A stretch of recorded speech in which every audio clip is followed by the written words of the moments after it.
Welcome back, chums. My name is LastKnownMeal, and today we're gonna be talking about Cyberpunk 2077 patch 1.7. I get a lot of comments and questions from people asking what to expect in the next patch, and I wanted to make a video where I'm going to talk about each promised feature by the developers so far. Also, do keep in mind I will be debunking some features because they're not going to be a part of the next update, and there are people who think they are going to be, so I want to go through everything. Now, the first and biggest feature we're going to talk about is going to be the police system overhaul. Right now in Cyberpunk 2077, if you trigger a police response, they will just continue to spawn around you, which was a lingering problem ever since Cyberpunk came out. So the first thing which they added was a drone which is going to appear, kind of scan the situation, and after that you're going to get cops basically run around every single corner. This is not really enjoyable because if you continue to fight the police, you're not going to survive, especially if you're fighting on a higher difficulty. Now, of course, this does make sense from the gameplay perspective, but at the same time, if you try to evade the police, you're just going to run around a few corners and the wanted system is going to go away. So there is honestly not a lot of fun to be had. Same thing if you do it for max stack. Max stack is also going to spawn around you, which kinda removes that immersive feeling of actually having max stack come in an AV and maybe drop down to hunt you. That would be cool to have, especially if it's, something that CDPR can pull off in the game itself. And if you try to get the police to chase you, there isn't going to be a single vehicle which is going to do it. At the same time, if you're using mods, the game kind of becomes a little different because if you trigger a police response, they will actually appear in vehicles themselves. But one thing which you can definitely notice from the mod itself is that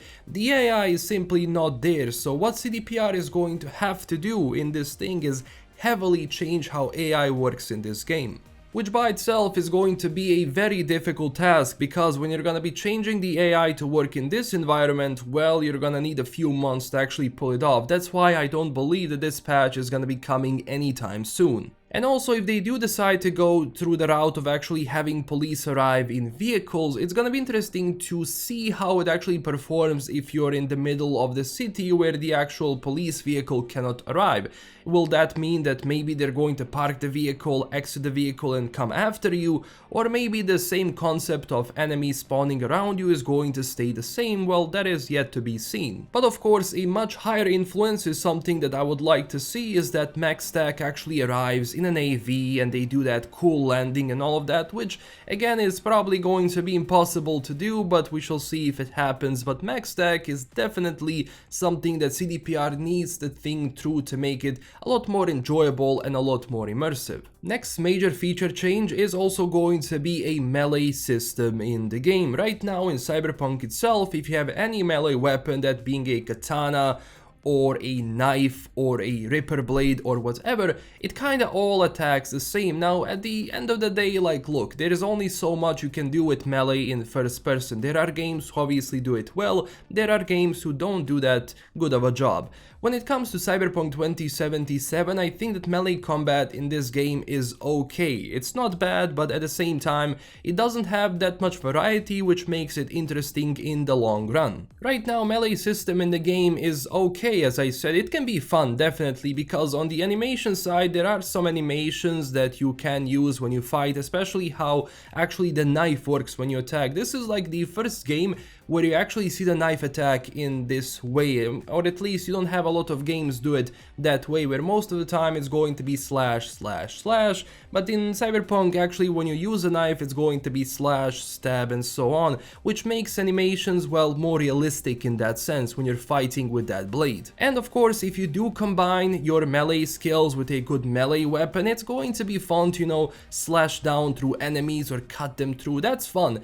But I think on the animation side especially, it needs more work just to make it more, how would I say, have more nuance to it and more of that moment where people are going to continue to use melee weapons for a longer amount of time, and where each melee weapon you do use is going to feel different, going from the hammer to a katana, let's say.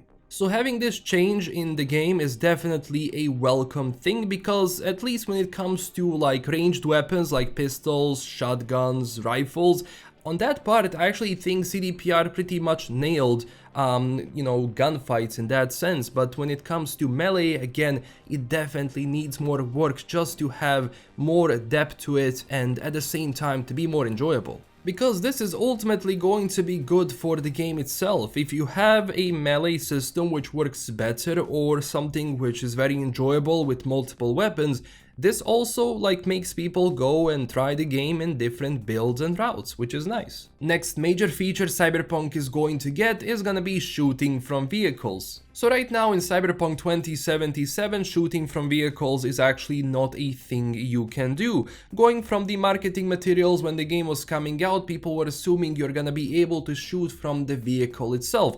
Now in the game, of course, shooting from vehicles is alright, but it doesn't have that many uses because most of the locations you're going to go through are not going to be locations which are designed for a vehicle to go in. That's why CD Projekt Red is doing basically the police system overhaul, where I do think you're going to have cops follow you in vehicles because that will make shooting from vehicles have more sense. Now, of course, I'm not saying that each mission in the game doesn't have the ability for you to go with your car into a certain location, but most of the missions don't. So having a police system or having different gangs maybe who are gonna be chasing you down the street where you can take a weapon while you're driving and shoot back at them, that's gonna be fun. The mod which is right now in the game has been doing it for a very long time, and honestly I got used to it, and it kind of changed the game a little bit, where sometimes I'm just going to start shooting from my vehicle, and especially because also the mods in the game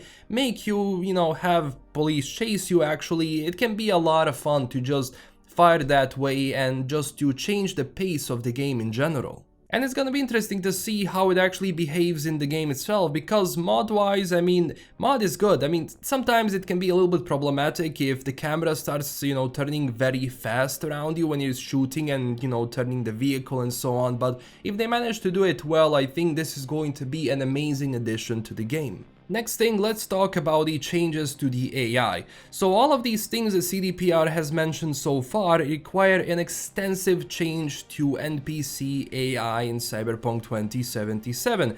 So far, AI has been worked a lot. Right now, if you actually aim a pistol at an NPC, there is going to be a chance they're going to pack a weapon and they're going to attack you back, which is kind of logical for the behavior in Night City. But besides that, at least when it comes to driving, I've noticed that multiple times if, let's say, you're being followed by a vehicle, or maybe you're doing a race in Cyberpunk 2077, you noticed that the AI simply does not know how to drive the vehicle well, where they're going to crash into something, and because you're doing a race in Cyberpunk, is going to respawn them and so on, which is not something I liked at all. So I'm glad that maybe this is going to see a change. Night City in general has a lot of intricate alleyways and just different areas where I'm not sure how those vehicles are going to behave, especially when you have an AI driving them.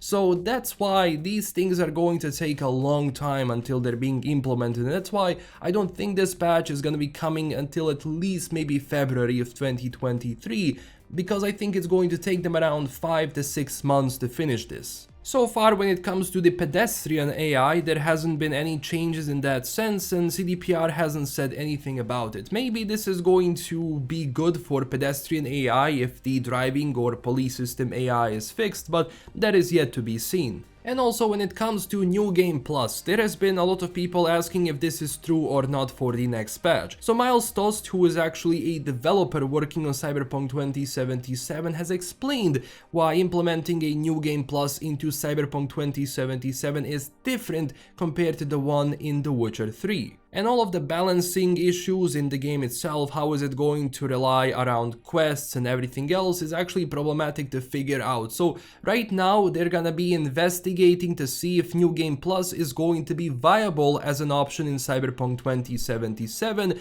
but so far it has not been confirmed like something which is going to be implemented. As I said, only right now it's in investigation phase, and that's it. And for the end, when it comes to my personal wish list and something which I would like to see implemented, now do keep in mind this has not been announced, this is just my wish list, is to basically have more immersiveness throughout the open world area of Night City itself, meaning if there is a bench you have an ability to sit on it, if there is a place to eat maybe you can have an animation where you eat, just like in the apartments right now. They have added all of those things where you can drink coffee, drink tea, play a guitar and basically benefit from it. So I would love to see it in the open world area of Night City as well. And these are the biggest features which were announced for patch 1.7. I'm sure there is going to be more, but this is going to be the first current gen patch for Cyberpunk 2077, meaning that all gen consoles like PlayStation 4 and Xbox One are not going to be receiving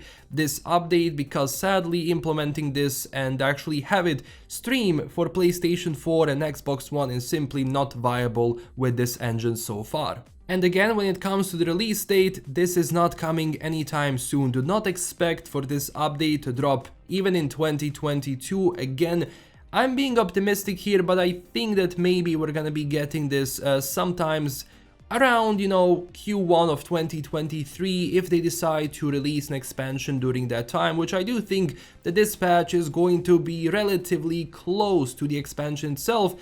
But maybe they even do this with the expansion drop, where you're going to have the expansion release and at the same time maybe a patch release for everyone who didn't buy the expansion so far, but they can still benefit from all of these things. And this is LKM signing out. Thank you so much for watching. I'm gonna be making more Cyberpunk 2077 content in the future. If you enjoyed this, don't forget to smash that like and subscribe button for more. Also check us out on Twitter and Discord, and huge thanks to my current Patreon supporters. And if you wanted to support the channel in an extra way, I do have a Patreon page. This is LKM signing out. Stay classy, chooms, and I'll see you next time. Bye bye.